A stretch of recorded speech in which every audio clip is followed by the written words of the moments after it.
teman-teman semua, sebelum acara dimulai, mari kita menundukkan kepala sejenak untuk berdoa agar pelaksanaan acara webinar hari ini berjalan dengan lancar.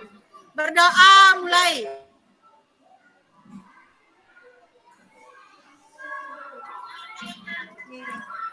Doa selesai. Terima kasih kepada Ibu Wayan Widyasari atas doa yang sudah disampaikan hari ini.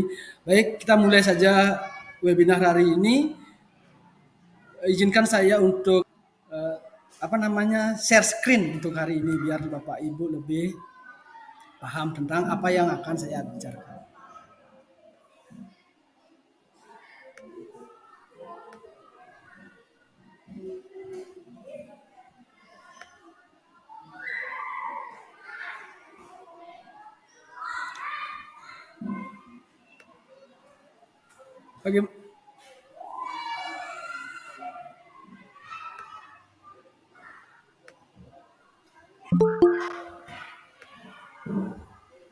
Bagaimana Bapak Ibu sudah terlihat?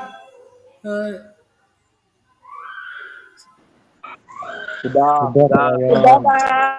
Ya, terima kasih atas atensinya. Mari kita mulai bersama untuk seminar tentang budaya positif hari ini.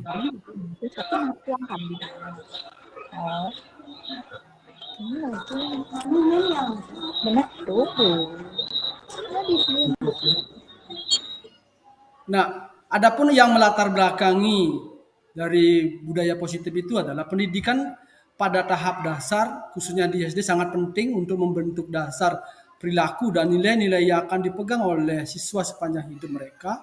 Kemudian lingkungan yang aman, di sekolah yang nyaman juga, dan positif dapat mengurangi perilaku negatif. Untuk perilaku negatif nanti mungkin akan lebih jelas pada saat pemberian materinya.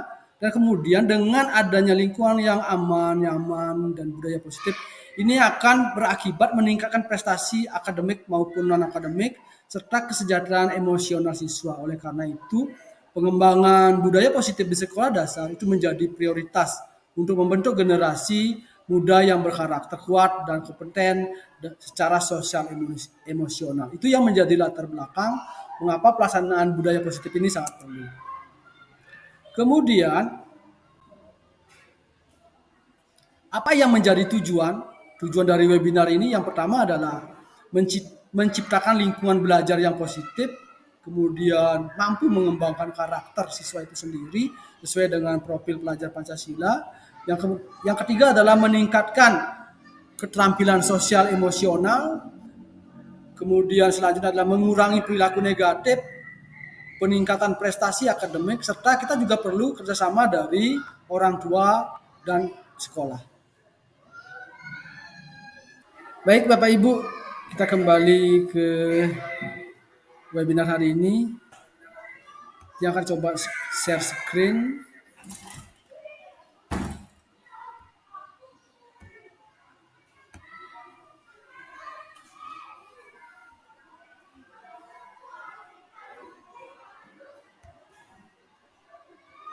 Nah, seperti yang saya katakan tadi, bahwa yang melatar belakang ini adalah pendidikan di tahap dasar atau di sekolah dasar ini sangat penting untuk membentuk dasar perilaku dan nilai-nilai yang akan dipegang oleh siswa sepanjang hidup.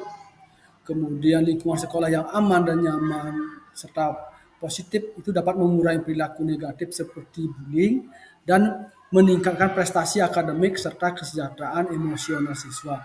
Oleh karena itu, pengembangan budaya positif di sekolah dasar ini menjadi prioritas utama untuk membentuk generasi muda yang berkarakter dan kompeten secara sosial emosional. Itu yang melatar belakangi. Kemudian tujuan melaksanakan budaya positif itu antara lain yang pertama adalah seperti yang terdapat di latar belakang. Di sana juga ada menciptakan lingkungan yang positif. Kemudian yang kedua, mengembangkan karakter, meningkatkan keterampilan sosial emosional, mengurangi perilaku negatif, meningkatkan prestasi akademik, serta menuntut adanya kerjasama sekolah dengan orang tua dalam hal sebagai untuk orang tua siswa ini itu memberikan masukan bahwa bagaimana tingkah laku perilaku siswa di rumah setelah mendapatkan pendidikan di sekolah. Demikian yang menjadi tujuannya. Kemudian apa yang menjadi tolak ukur keberhasilan dari kegiatan budaya positif itu? Yang pertama adalah di sekolah itu terjadi penurunan insiden bullying dan perilaku agresif di sekolah. Yang kedua, peningkatan laporan kesejahteraan emosional dan kepuasan siswa terhadap lingkungan sekolah. Hal ini bisa dilakukan dengan membuat survei tentang lingkungan belajar sekolah, baik yang masih belajar di sekolah maupun yang sudah menyelesaikan atau menjadi alumni dari sekolah itu sendiri. Yang ketiga adalah meningkatkan nilai akademik serta partisipasi aktif siswa dalam pembelajaran. Ini sangat perlu sekali. Kemudian yang keempat adalah peningkatan partisipasi dan keterlibatan orang tua. Seperti yang saya katakan di awal, keterlibatan orang tua ini sangat perlu dalam kegiatan sekolah maupun program-program pengembangan karakter yang ada di sekolah. Kemudian yang menjadi tolak ukur keberhasilan yang selanjutnya adalah hasil survei dan umpan balik dari siswa, guru maupun orang tua siswa tentang iklim sekolah dan program budaya positif. Berikutnya, bagaimanakah pelaksanaan dari budaya positif itu sendiri? Yang pertama adalah tahap persiapan, bagaimana persiapan sekolah untuk membuat budaya positif itu. Kemudian yang kedua tahap implementasi awal, ini adalah pelaksanaan dari budaya positif itu sendiri. Waktu yang diterapkan ini bisa sampai 2-3 bulan untuk implementasi awalnya, karena kita akan melaksanakan itu, dan pelaksanaan tidak bisa sekali 2 kali tapi berkali-kali. Dan yang terakhir adalah tahap evaluasi dan penyesuaian. Ini bisa dilakukan dari 6 bulan sampai setahun, sehingga nanti tahun berikutnya kita kembangkan kembali budaya positif ini, sehingga budaya positif di sekolah ini benar-benar menjadi berbudaya dan membudaya di kalangan sekolah maupun di lingkungan tempat kita tinggal. Berikutnya mungkin Bapak Ibu ada yang tahu apa itu budaya positif? Boleh, untuk Bapak Ibu yang ingin tahu apa sih itu budaya positif, boleh di kolom chat, boleh di kolom chat untuk menampilkan apa itu budaya positif, sehingga kita ada diskusi lah dari budaya positif itu. Atau mungkin tidak tahu atau kurang paham. Baik Bapak Ibu, kebanyakan kayak belum apa sih itu budaya positif, masih belum tahu. Kita akan coba. Budaya positif itu apa? Budaya positif itu adalah berupa pendekatan yang berfokus pada penciptaan lingkungan belajar yang aman. Yang ulangi, penciptaan lingkungan belajar yang aman, suportif, dan inklusif yang bertujuan untuk mengembangkan karakter, keterampilan emosional siswa, sosial emosional, kesejahteraan siswa secara keseluruhan, dan meningkatkan prestasi akademik maupun non-akademik. Itu pengertian dari budaya positif secara umum. Kemudian, apa yang kita pelajari hari ini? Nah, yang kita pelajari hari ini yang pertama adalah apa itu disiplin positif. Nah, untuk menciptakan budaya positif yang pertama kita harus pahami, yang pertama adalah apa itu disiplin positif dan nilai kebajikan universal. Kemudian yang kedua adalah teori motivasi, apa yang membuat kita melakukan sesuatu, apa yang memotivasi kita. Kemudian hukuman, penghargaan, dan restitusi. Nah, mungkin Bapak Ibu masih belum paham apa itu hukuman, apa itu penghargaan, dan apa itu restitusi. Dan ini akan berkaitan nanti pada saat yang ketiga, yaitu tentang keyakinan kelas. Kemudian kita akan juga dalam hal ini akan mempelajari kebutuhan dasar manusia dan dunia yang berkualitas itu seperti apa. Kemudian Bapak Ibu guru akan mempelajari posisi kontrol. Posisi kontrol ini pada saat kita menemukan masalah kita ada di posisi mana. Kemudian yang terakhir ini adalah disebut dengan segitiga restitusi. Bagaimana caranya agar pada saat terjadi permasalahan itu kedua belah pihak baik guru maupun siswa menemukan solusi terbaik untuk kedepannya, sehingga anak-anak bisa berperilaku yang positif dan menerapkan nilai-nilai kebajikan universal. Berarti ini adalah erat sekali kaitannya seperti sebuah sistem. Berikutnya, kita akan memahami apa itu disiplin positif dan nilai-nilai kebajikan universal. Nah, disiplin positif, sebelum kita ke disiplin positif ya, ada beberapa perubahan atau paradigma yang kita yakini bersama bahwa guru itu mampu mengontrol murid. Secara umum iya. Saya jawab iya. Karena kita sebagai orang dewasa, ini kaitannya dengan yang terakhir ini, bahwa orang dewasa memiliki hak untuk memaksa. Secara umum itu iya, tetapi kita tidak berpikir, kita tidak berpihak dan menempatkan diri pada posisi anak didik. Bagaimana perasaan dari anak didik itu sendiri. Yang kedua adalah ilusi bahwa semua penguatan positif itu efektif dan bermanfaat. Pada saat kita memberikan penguatan, itu kita berharap itu efektif dan bermanfaat. Akan tetapi kembali lagi kita menemukan murid bahwa itu terulang kembali. Kejadian atau kesalahan yang sama diulangi kembali. Kemudian yang ketiga, ini yang perlu diubah nantinya, bahwa kritik akan membuat orang merasa bersalah dan menguatkan karakter. Itu yang ada di pikiran kita, bahwa setiap kritik yang kita berikan itu membuat orang merasa bersalah. Dan pada saat orang itu merasa bersalah, kita berharap bahwa karakternya dikuatkan. Ternyata itu tidak. Nah, itulah itu yang terjadi, perubahan-perubahan ini yang harus kita laksanakan nanti, sehingga kita nanti akan menjadi di sini teori kontrol itu yang sebenarnya. Bagaimana kita mengontrol?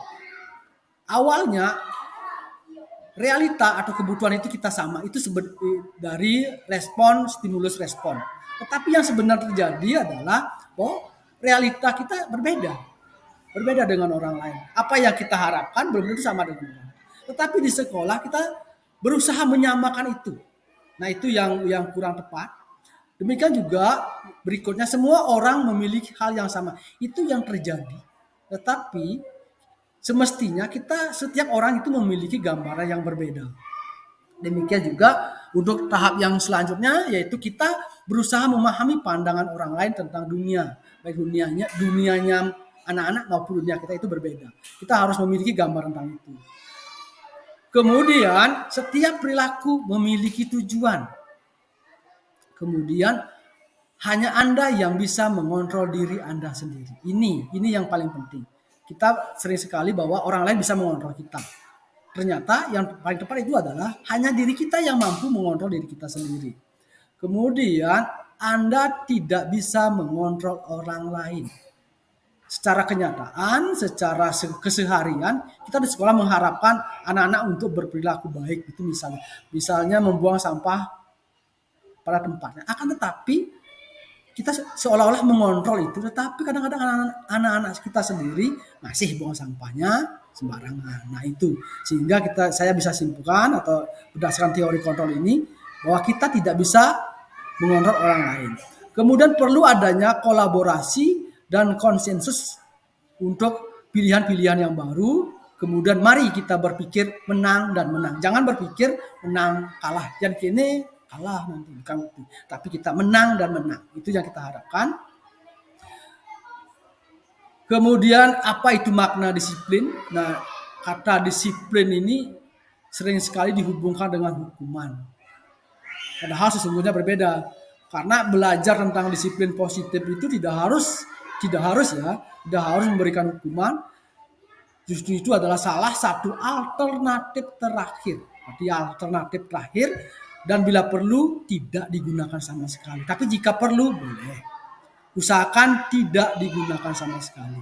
Tujuan dari disiplin positif itu adalah menanamkan motivasi pada murid-murid itu menjadi orang yang diinginkan, yang mereka inginkan, dan menghargai diri sendiri serta mempercayai nilai-nilai yang mereka percayai. Itu tujuan dari disiplin, itu muncul dari dalam diri, bukan muncul akibat dari tekanan ataupun permintaan orang lain. Nah, sebagai pendidik tujuan kita adalah menciptakan anak-anak yang memiliki disiplin diri sehingga mereka bisa berperilaku dan mengacu kepada nilai-nilai kebajikan universal yang memiliki motivasi intrinsik dan bukan ekstrinsik. Maksudnya di sini adalah mungkin Bapak Ibu masih bingung apa sih itu nilai-nilai kebajikan universal. Nah, sebentar. Akan kita bahas bersama. Kemudian memiliki motivasi intrinsik seperti yang saya katakan tadi. Ini motivasi intrinsik ini muncul dari dalam diri dan bukan dari pengaruh orang lain. Selanjutnya, nilai-nilai kebajikan universal. Seperti yang saya katakan sebelumnya, nilai-nilai kebajikan universal ini adalah seperangkat nilai-nilai yang dianggap baik dan benar oleh banyak budaya, agama di seluruh dunia. Berarti secara umum itulah nilai-nilai kebajikan universal. Nilai-nilai kebajikan universal ini penting untuk ditanamkan pada anak sejak dini. Hal ini akan dapat dilakukan melalui pendidikan teladan, kemudian pengalaman hidup. Dengan menanamkan nilai-nilai ini, dengan menjalankan nilai-nilai ini, dengan menanamkan, anak-anak akan menjadi individu yang berkarakter positif dan berkontribusi positif bagi masyarakat. Di manakah kita menemukan nilai-nilai kebajikan itu?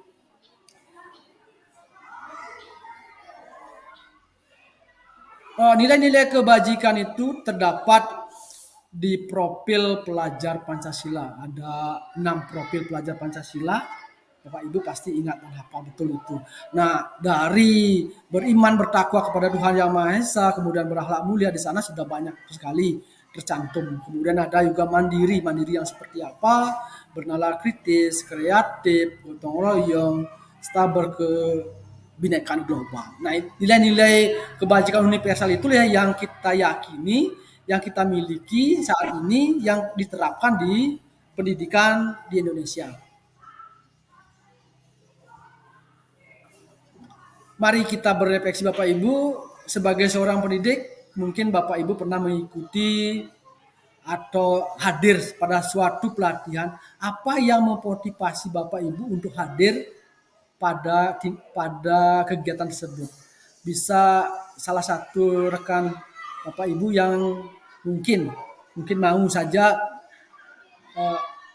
menyampaikan apa kira-kira yang mendasar ketika Bapak Ibu diajak atau mengikuti pelatihan, apa yang mendasari Bapak Ibu untuk hadir ke tempat tersebut? Apakah mungkin Bapak Ibu ingin diberi penghargaan oleh kepala sekolahnya, atau mungkin muncul dari dalam diri Bapak Ibu untuk menghadiri pelatihan tersebut? Ada yang mau berrefleksi?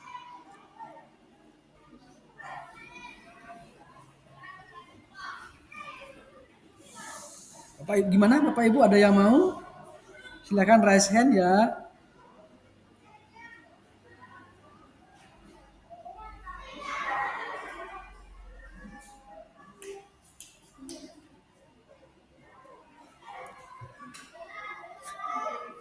Ternyata masih malu-malu ya Bapak Ibu.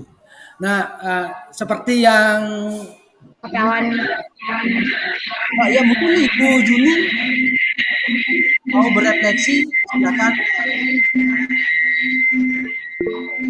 silakan Ibu Nyoman Juniasih. Ya, terima kasih atas waktu yang diberikan.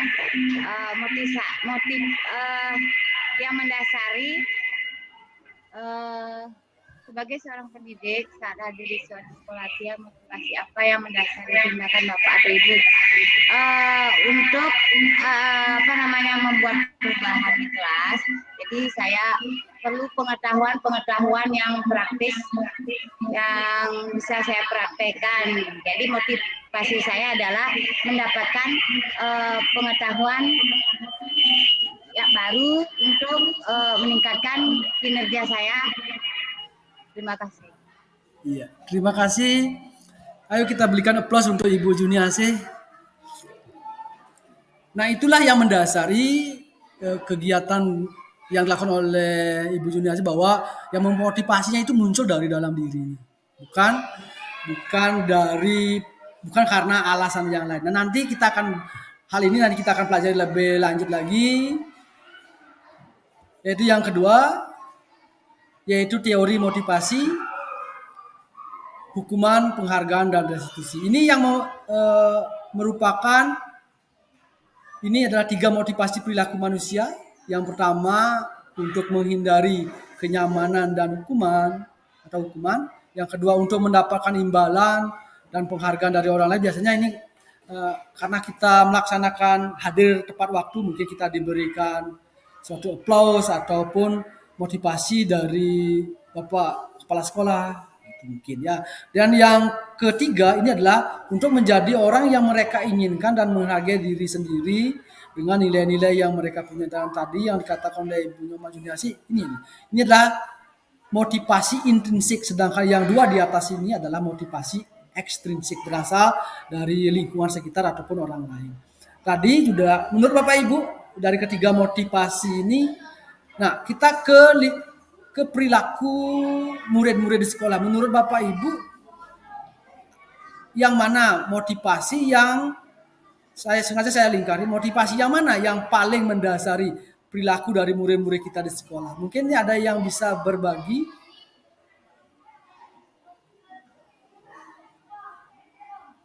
Bapak Ibu mungkin ada yang bisa berbagi dari mana atau apa yang memotivasi anak perilaku murid-murid kita di sekolah.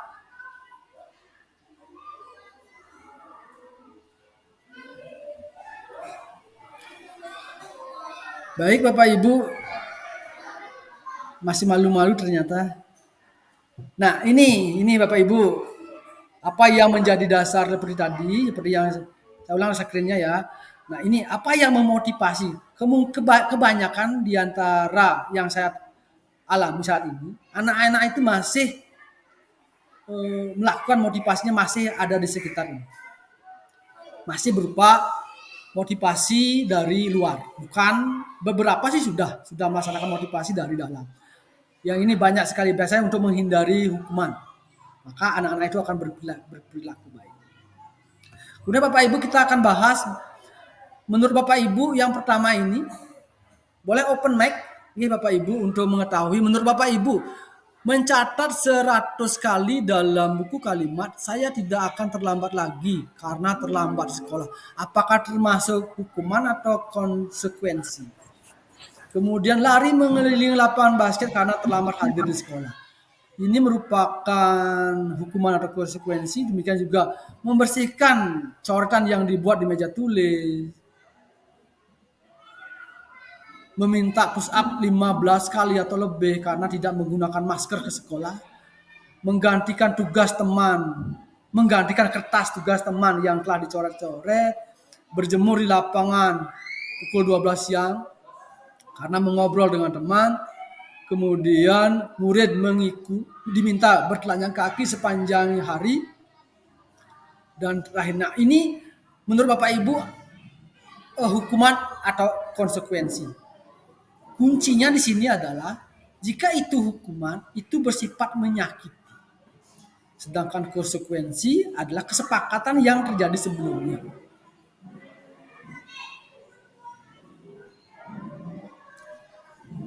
Nah itu sehingga yang pertama ini jika lari mengelilingi lapangan basket 2 kali karena terlambat hadir di sekolah. Ini adalah berupa hukuman. Tetapi akan berbeda akibatnya, akan menjadi konsekuensi ketika ini adalah pada pelajaran PJOK. Karena ada kaitannya dengan olahraga. Berarti tidak merupakan hukuman tetapi merupakan konsekuensi. Sedangkan berjemur, nah ini sudah kelihatan sekali. Kalau berjemur di lapangan basket ini sampai jam 12 ini sudah menyakitkan sekali. Ini pasti sangat menyakiti anak dan ini merupakan hukuman. Baik Bapak Ibu, hukuman itu bersifat tidak terencana, tiba-tiba. Kemudian anak dan murid tidak tahu apa yang terjadi dan tidak dilibatkan. Hukuman itu bersifat satu arah dari pihak guru yang memberikan dan murid hanya menerima satu hukuman tanpa melalui kesepakatan. Dan ini sudah saya garis bawahi bahwa hukuman yang diberikan itu berupa fisik maupun psikis dan murid anak disakiti oleh satu perbuatan ataupun kata-kata. Sedangkan konsekuensi ini dibuat oleh pihak guru sekolah. Berarti ada tata tertib biasanya di sana. Kemudian murid sudah mengetahui sebelumnya konsekuensi yang akan diterima bila terjadi pelanggaran. Dan pada konsekuensi, murid tetap dibuat tidak nyaman untuk jangka waktu yang pendek. Nah, walaupun itu adalah konsekuensi, tetapi murid tetap merasa tidak nyaman pada saat melaksanakan konsekuensi tersebut. Dan sikap guru di sini adalah senantiasa memantau atau memonitor murid itu sendiri. Kemudian pada saat kita memberikan penghargaan itu efektif jika kita menginginkan seseorang melakukan sesuatu yang kita inginkan dalam jangka waktu pendek. Tetapi penghargaan itu akan bersifat tidak bagus dalam jangka waktu yang panjang. Penghargaan itu juga menciptakan persaingan di kelas, dan persaingan itu menciptakan kecemasan. Bahkan beberapa pada saat memberikan penghargaan dan hukuman itu adalah sesuatu yang sama, karena kedua hal tersebut merupakan mengendalikan perilaku seseorang. Nah, inilah perbedaan antara hukuman dan konsekuensi serta restitusi. Nah, mungkin nanti akan saya share bagikan ke Bapak Ibu file lengkapnya sehingga Bapak Ibu bisa belajar lebih banyak lagi apa itu hukuman, apa itu konsekuensi, dan apa itu restitusi. Nah, seperti yang saya katakan tadi, apa itu restitusi? Restitusi menurut Goosen adalah proses menciptakan kondisi bagi murid untuk memperbaiki kesalahan mereka sehingga mereka bisa kembali kepada kelompok mereka dengan karakter yang lebih kuat. Restitusi juga adalah proses kolaboratif yang mengajarkan murid-murid untuk mencapai solusi untuk masalah dan membantu murid untuk berpikir tentang orang seperti apa yang diinginkan dan bagaimana mereka harus memperlakukan orang lain. Nah, di sini saya garis bawahi adalah memperbaiki kesalahan mereka, dan ini diketahui oleh siswa itu sendiri bahwa oh ini loh yang perlu saya perbaiki, seperti itu. Itu yang disebut dengan restitusi. Kemudian ada 9 ciri-ciri restitusi. Yang pertama itu bukan menebus kesalahan, namun belajar dari kesalahan. Yang kedua itu memperbaiki hubungan. Biasanya kalau kita dengan siswa, kadang-kadang suara kita yang lebih keras, kemudian seolah-olah membentak. Tetapi dengan restitusi itu kita akan memperbaiki hubungan tersebut. Kemudian ada tawaran. Bagaimana ya? Bisa enggak? Seperti itu. Sehingga itu merupakan bukan paksaan. Kemudian restitusi itu menuntut untuk melihat ke dalam diri. Berarti kita bercermin. Sudah benar yang kalian lakukan itu? Sehingga anak-anak itu bercermin kepada kesalahan yang dilakukan. Apakah itu sudah benar? Sehingga kata ini adalah menuntun untuk melihat ke dalam. Kemudian restitusi adalah mencari kebutuhan dasar yang mendasari tindakan. Berarti mengapa anak tersebut berbuat ribut, nakal, suka berbicara dan sebagainya. Nanti kita akan memperbaiki di kebutuhan dasar manusia. Kemudian restitusi diri ini adalah cara yang paling baik dibandingkan dengan hukuman maupun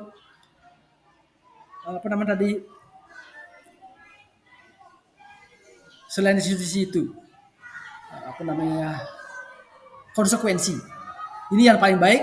Ada 3, hukuman, konsekuensi, dan restitusi. Restitusi ini yang cara yang paling baik. Kemudian restitusi ini berfokus pada karakter, bukan tindakan. Bagaimana kita menyiapkan karakter dan meningkatkan karakter. Kemudian restitusi juga berfokus pada solusi. Jadi anak-anak akan mendapatkan solusi untuk pemecahan suatu permasalahan yang dihadapinya.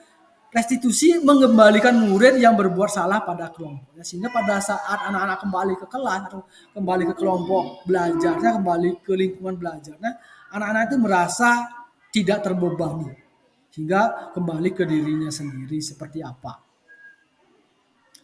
Nah, untuk menciptakan itu maka kita perlu membuat yang pertama namanya adalah keyakinan kelas. Nah, bagaimana itu keyakinan kelas? Keyakinan kelas itu dibentuk di dalam masing-masing kelas, dan keyakinan kelas yang ada itu akan menjadi keyakinan sekolah. Bagaimana pembentukan keyakinan sekolah atau kelas itu? Yang pertama perlu dipahami bahwa keyakinan kelas itu bersifat abstrak, tidak rinci. Kemudian keyakinan kelas berupa pernyataan-pernyataan universal yang menyangkut kebajikan, nilai-nilai kebajikan universal. Kemudian pernyataan keyakinan kelas itu dibuat dalam bentuk positif. Tidak terlalu banyak, berarti cukup 3 atau 5 itu sudah cukup. Kemudian keyakinan kelas sebaiknya adalah sesuatu yang bisa diterapkan di lingkungan kelas maupun di lingkungan sekolah. Dan semua warga kelas hendaknya ikut berkontribusi dalam pembuatan keyakinan kelas melalui diskusi atau curah pendapat. Kemudian keyakinan kelas ini bisa ditinjau ulang, bisa diganti dari waktu ke waktu jika keyakinan kelas itu sudah bisa dilaksanakan, itu bisa diganti lagi. Nah itu. Berikutnya, bagaimana ini contoh kegiatan-kegiatan dalam membuat keyakinan kelas. Misalnya sikap hormat. Kita akan tampak seperti apa, kemudian tidak tampak seperti apa. Boleh dengan ini format T namanya, kemudian yang ini adalah format Y. Jadi terdengarnya seperti apa, terlihat seperti apa, dan bagaimana nanti berperilaku. Itu kegiatan-kegiatan dalam pendalaman keyakinan kelas yang nantinya dilaksanakan dengan curah pendapat. Berarti masing-masing anak diminta apa yang kita yakini, bagaimana keyakinan kelas itu, atau apa yang kita yakini ke depannya sehingga terjadi perbuatan atau tindakan budaya yang positif. Ini saya berikan beberapa contoh ya. Ini untuk di kelas 5. Yang pertama adalah senantiasa bersikap positif, menjadi diri terbaik, percaya dan menghormati orang lain serta barang miliknya, berkomitmen terhadap setiap tugas, senantiasa membantu. Dan ini adalah keyakinan di kelas 7 ya, hormat gitu aja. Kemudian kami, ini kesepakatan dari suatu kelas itu bahwa kami meyakini bahwa penting untuk menghormati semua orang dan barang miliknya. Kalau di kelas di SD mungkin seperti ini tampilannya, tapi kalau di SLTP atau kelas 7 bisa seperti ini. Kalau di kelas yang lebih tinggi juga bisa seperti ini.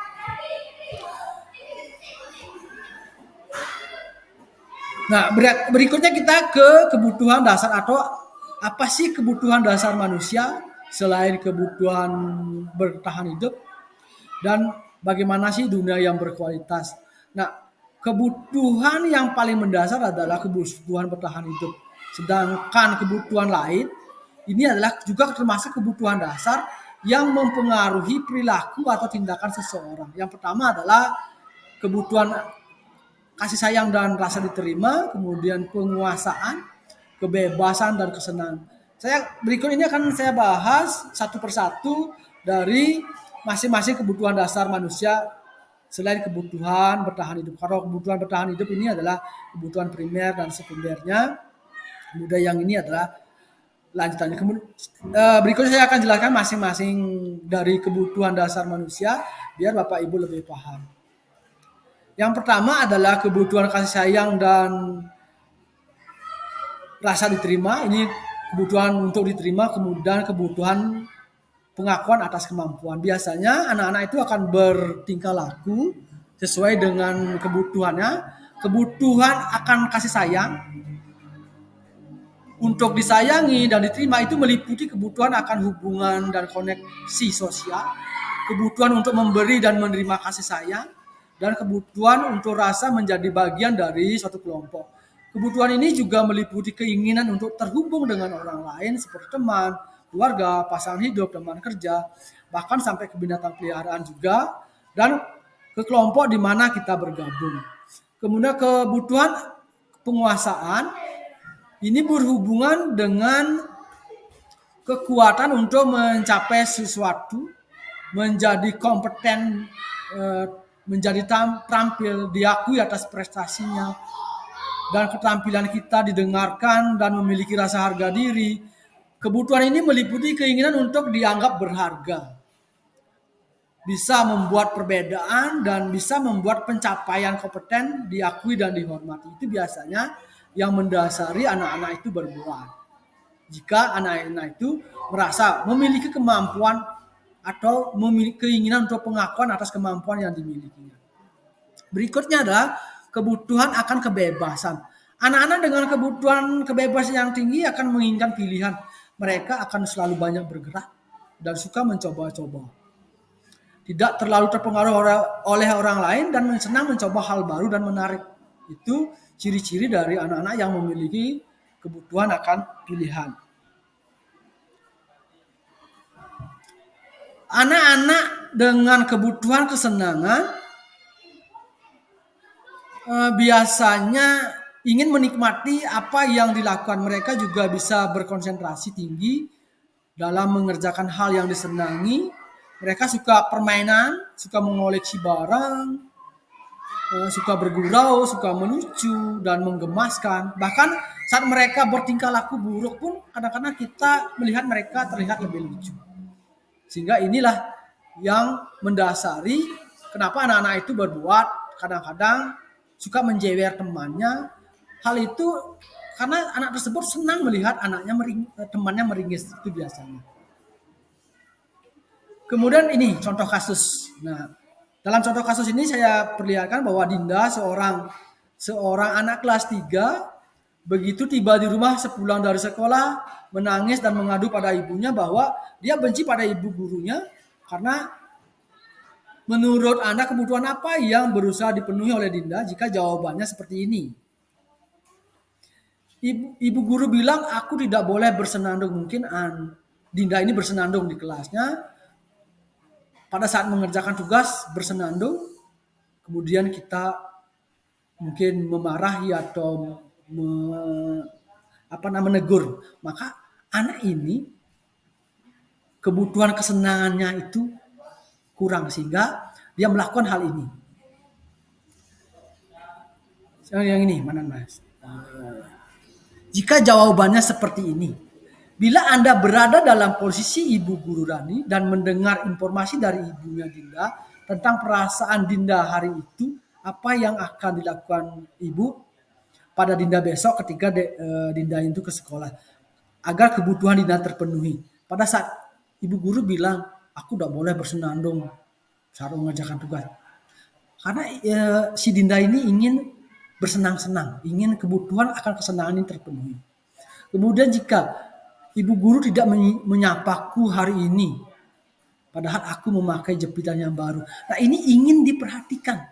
Si Dinda ini ingin diperhatikan dan kebutuhan inilah yang harus dipenuhi. Sehingga anak ini akan mungkin berperilaku buruk di kelas. Kemudian aku bosan, masa belajarnya cuma itu-itu saja. Dengerin Bu Guru saja. Nah ini ya anak itu ingin bebas dan ingin mencoba hal-hal yang baru. Kemudian yang terakhir, aku sebel gambarku tidak rapi, malah guru menunjukkan ke teman-teman. Nah ini karena ia mempunyai keinginan untuk menguasai atau kebutuhan penguasaannya itu lebih tinggi, sehingga Dinda itu akan melakukan atau menangis. Dan sepulang sekolah itu langsung mengadu pada ibunya, mungkin seperti ini. Ya, demikian. Itu kebutuhan yang mendasari perilaku murid-murid. Kemudian dunia berkualitas saya. Nah, untuk di dunia berkualitas saya ini pertanyaan-pertanyaan ini yang perlu Bapak Ibu tanyakan pada diri sendiri, kemudian menjawabnya sendiri, sehingga itulah dunia berkualitas dari Bapak Ibu sendiri. Yang pertama adalah siapakah orang yang paling penting dalam hidup saya? Silakan Bapak Ibu tulis, siapa kira-kira orang yang paling penting. Kemudian nilai-nilai kebajikan apa yang terpenting dalam hidup. Nah ini boleh kita mengambil nilai-nilai kebajikan yang ada di profil pelajar Pancasila. Kalau kita menjadi orang yang ideal, karakter atau sifat apa yang paling diinginkan ada pada diri Anda sendiri. Jika Bapak Ibu menjadi orang dengan karakter yang ideal, sifat yang apa yang perlu Bapak Ibu tanamkan. Kemudian apa pencapaian saat ini yang sangat membanggakan Bapak Ibu. Kemudian ceritakan perjalanan Bapak hidup di mana merasa itu adalah titik puncak keberhasilan Bapak Ibu. Atau mungkin saja masih belum berada di titik puncak kesuksesan atau mungkin sudah berada di titik kesuksesan. Demikian yang paling terakhir adalah apa yang paling bermakna dalam hidup Bapak Ibu. Nah inilah yang dimasukkan dengan dunia yang berkualitas bagi saya. Silakan Bapak Ibu catat ini, ya, silakan nanti untuk mengetahui itulah dunia berkualitas saya.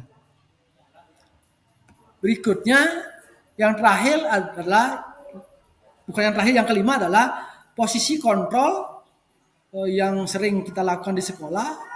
Posisi kontrol itu ada 5. Yang pertama adalah sebagai penghukum, pembuat rasa bersalah, kemudian sebagai teman, sebagai pemantau, dan sebagai manajer. Nah, sebagai penghukum biasanya orang-orang atau Bapak Ibu guru pasti seperti ini. Katanya pasti agak nadanya agak tinggi nih. Kamu selalu saja salah, seperti emosinya agak meledak-meledak ini. Itulah sebagai penghukum biasanya. Posisi kontrol kita sebagai guru itu sebagai penghukum, yaitu tidak bisa saja menggunakan hukuman fisik atau verbal. Orang yang menjalankan posisi penghukum ini senantiasa mengatakan bahwa sekolah memerlukan sistem atau alat yang dapat menekan murid. Yang lebih dalam lagi, guru-guru akan menerapkan hukum akan berkata seperti ini. Kamu pasti selalu yang terakhir selesai mengerjakan hal ini dan sebagainya. Kemudian bahwa Bapak Ibu guru yang sebagai posisi penghukum adalah selalu percaya bahwa hanya ada satu cara agar bisa berhasil, yaitu caranya sendiri. Itu yang di posisi penghukum. Kemudian di posisi pembuat merasa bersalah. Pada posisi ini akan menggunakan keheningan untuk membuat orang lain tidak nyaman, bersalah, atau rendah diri. Kata-kata yang keluar agak lembut sih, tetapi tetap ibu atau bapak sangat kecewa sekali dengan kamu. Berapa kali bapak sudah memberitahu kamu. Gimana coba kalau orang tuamu sampai tahu? Nah, seperti itu. Itu membuat siswa itu merasa bersalah. Di posisi ini, murid akan memiliki penilaian diri terhadap murid dirinya sendiri itu akan merasa buruk, merasa mengecewakan, dan merasa tidak berharga. Kemudian pada posisi teman, beda lagi nih. Guru pada posisi teman ini tidak menyakiti murid, namun akan tetap berupaya mengontrol murid melalui persuasi atau membujuk. Posisi teman pada guru bisa bersifat negatif ataupun positif. Positif di sini berupa hubungan baik yang terjalin antara guru dan murid, sedangkan yang guru di posisi teman menggunakan hubungan baik dan humor untuk mempengaruhi seseorang. Mereka akan berkata, ayolah bantu demi bapak ya, ayo dong. Ingat tidak bantuan bapak selama ini? Ya sudah, kali ini tidak apa-apa, nanti ibu bereskan, nanti ibu bantu ya, tidak apa-apa.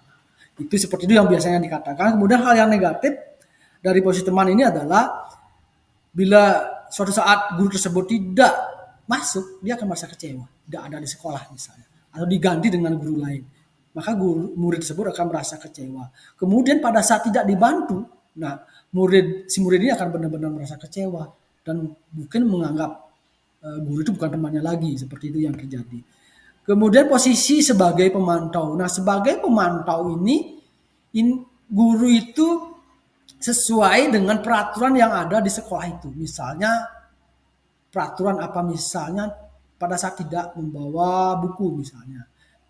Atau lupa membawa buku, mungkin konsekuensinya adalah pulang mengambil buku. Maka pada posisi pemantau, guru tersebut akan melaksanakan hal itu. Silakan pulang ambil bukunya. Pokoknya dia sesuai melaksanakan kedisiplinan itu sesuai dengan peraturan yang ada dan melaksanakan konsekuensi itu sebagai sanksinya. Dan antara pihak guru dan murid ini akan terpisah hubungan pribadinya dengan murid, hanya tetap menjalankan posisi sebagai kontrol dalam melaksanakan konsekuensi apa yang terjadi, apa yang perlu dilakukan jika anak-anak itu berbuat salah. Misalnya ada konsekuensi pada saat tidak memakai topi atau tidak memakai pakaian lengkap pada saat upacara bendera. Apa konsekuensinya sesuai dengan itu. Misalnya harus tidak memakai sepatu hitam, harus pulang. Pokoknya diusahakan agar sepatunya hitam hari itu.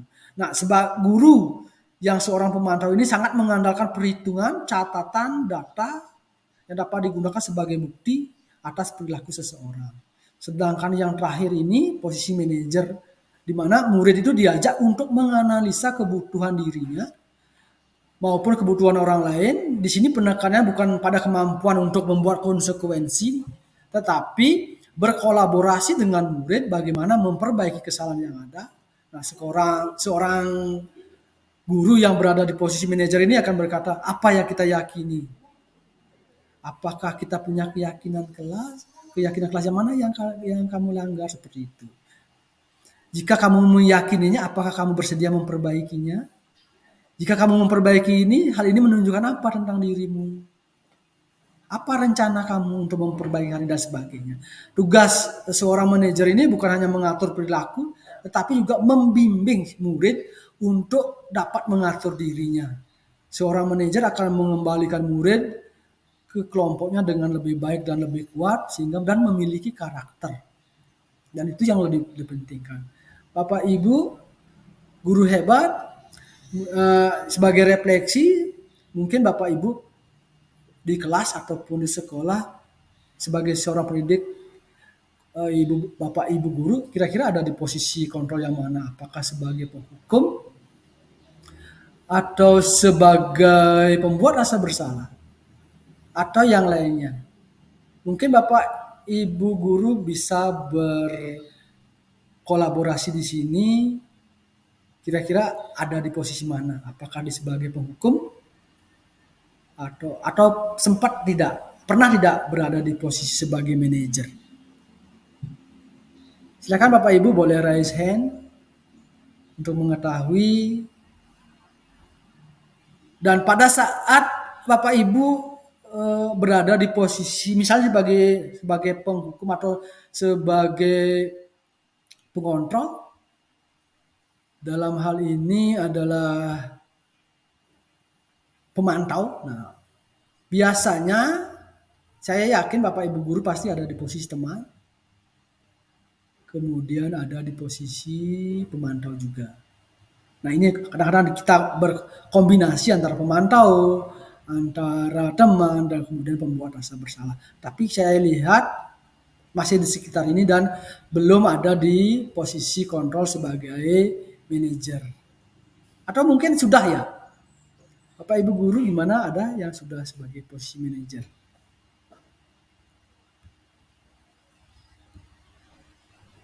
Nah, biasanya perasaan kita pada saat memarahi murid, perasaan kita plong, tetapi itu akan berakibat buruk bagi murid itu sendiri. Baik Bapak Ibu, ini yang terakhir yaitu segitiga restitusi. Apa sih itu segitiga restitusi?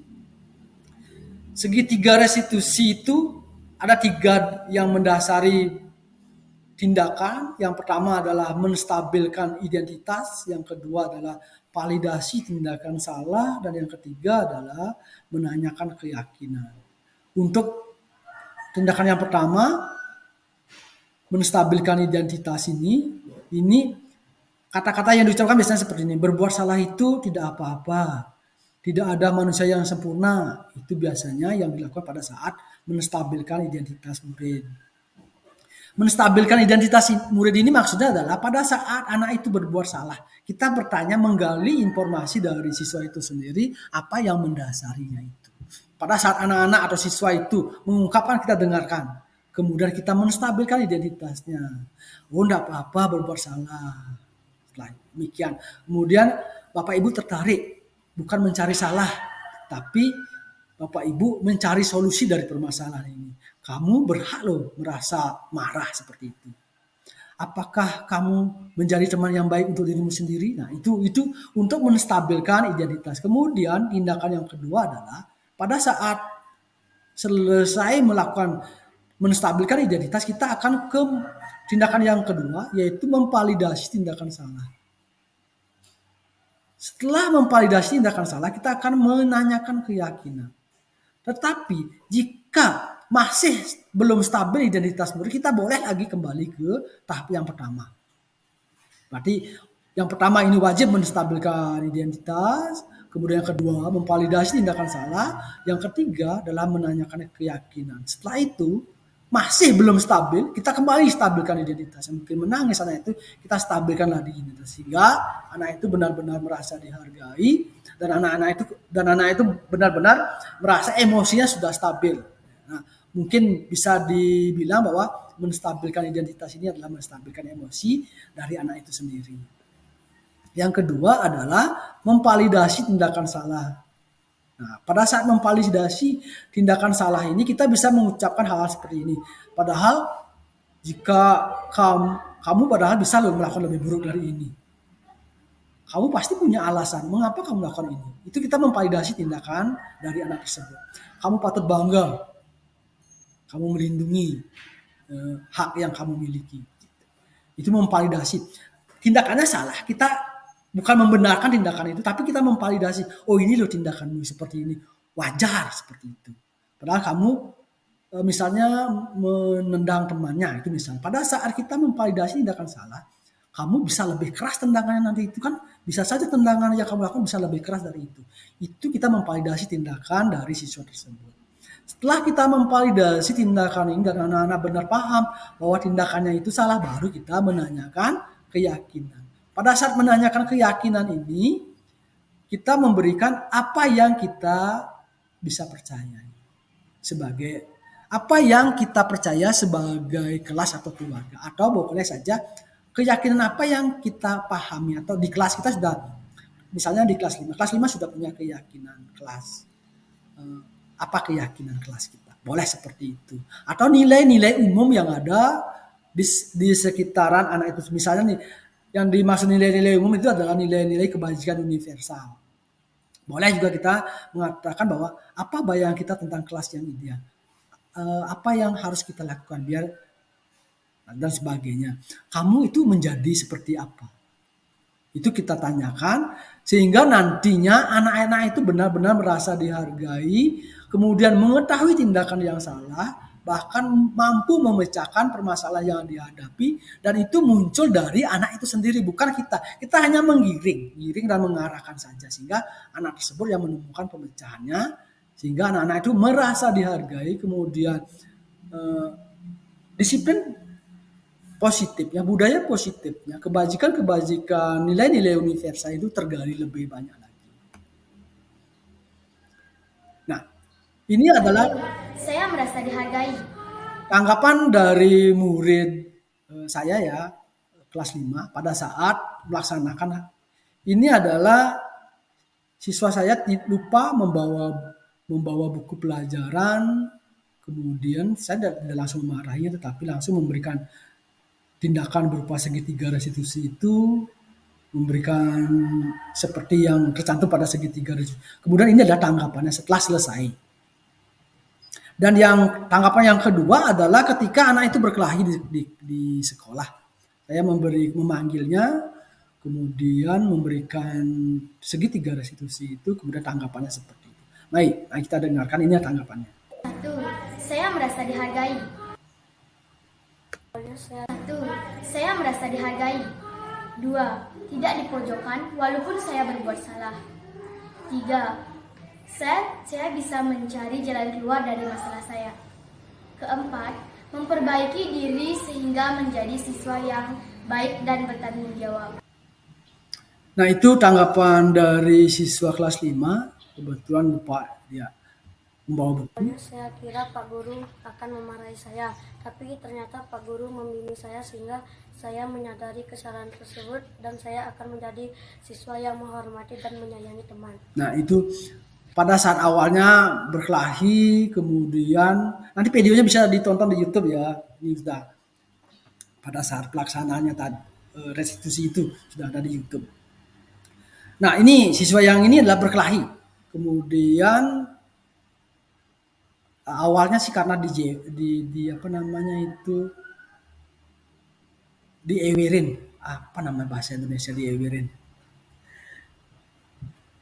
Diejek dengan teman adik kelasnya itu menunjukkan muka jelek lah gitu, ditunjukkan dengan muka jelek. Jika dia marah, kemudian hampir terjadi perkelahian, kemudian saya panggil.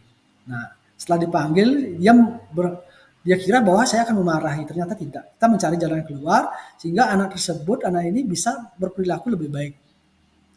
Dan harapannya ke depannya semua siswa akan berperilaku yang baik. Nah, oleh karena itu saya berharap Bapak Ibu guru menerapkan disiplin positif ini sehingga nilai-nilai kebajikan itu tertanam, kemudian anak-anak memiliki karakter yang baik dan itu akan berimbas kepada orang-orang di sekitarnya, tidak hanya di sekolah saja. Baik Bapak Ibu, kita ada hampir di penghujung acara, yaitu mari kita berefleksi diri. Bapak Ibu bisa merefleksikan diri, apakah Bapak Ibu sudah melaksanakan segitiga restitusi dalam permasalahan siswa di sekolah?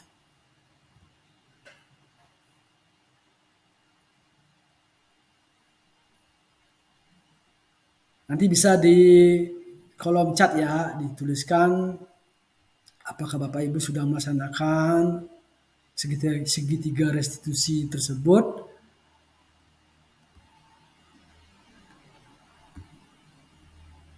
Nah, sebelum acara ini diakhiri, saya mengutip beberapa quote dari Dale Carnegie, yaitu yang pertama adalah kemajuan terbesar dalam hidup kita adalah ketika kita belajar dari kesalahan kita. Kemudian dari Confucius, yaitu belajar adalah harta yang tidak akan pernah habis. Tuntutlah terus ilmu. Baik Bapak Ibu, demikian hanya ucapan terima kasih yang bisa saya sampaikan. Bapak Ibu sudah mengikuti kegiatan Meet hari ini. Ya, Bapak Ibu Juniasi sudah menuliskan bahwa sudah melaksanakan segitiga restitusi. Baik Bapak Ibu, sebelum acara ini kita akhiri, terima kasih yang sebesar-besarnya saya ucapkan kepada Bapak Ibu yang sudah bersedia mengikuti webinar hari ini, webinar singkat hari ini. Mohon di on kamera nggih biar kita bisa berfoto bersama. Silakan Bapak Ibu. Ibu Sual ini mengangkat tangan, mungkin ada yang ingin disampaikan, silakan Ibu Kadek.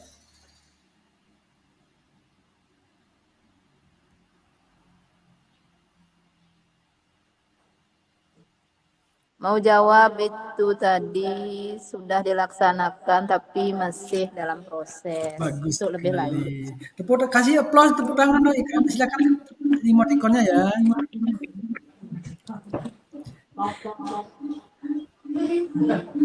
Waduh, adik Pak Di.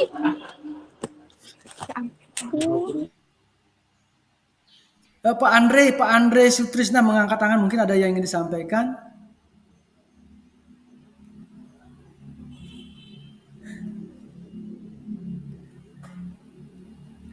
Tidak ada ya. Jadi kita mohon bantuannya juga teman-teman untuk membantu memfotokan, men-screenshot layarnya. Mari ayo kita pakai gaya apa ya? Gaya KTP atau gaya sombong? Kalau gaya sombong seperti ini. Kemudian gaya KTP kita berpose seperti KTP, kemudian semangat, atau gaya bebas. Silakan Bapak Ibu, boleh gaya apa ya? Gaya sombong ya? Atau gaya bebas saja? Oke, saya hitung 1, 2, 3 ya untuk mari kita berpose pertama. 1, 2, 3.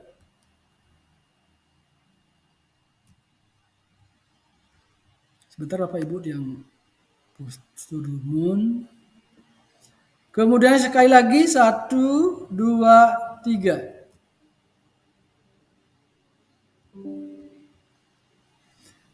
Sekali lagi 1, 2, 3.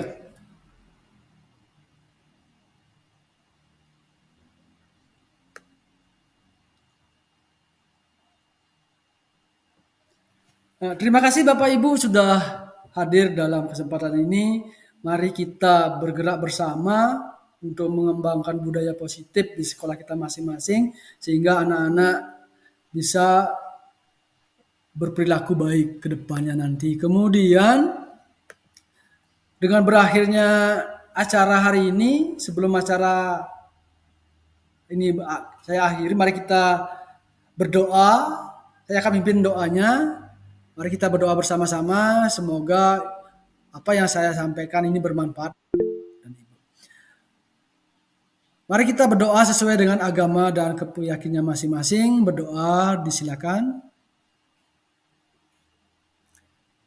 Berdoa selesai. Terima kasih Bapak Ibu. Terima kasih Pak Wayan. Sama-sama. Terima kasih banyak kita untuk berbagi. Ya, silakan boleh meninggalkan menit.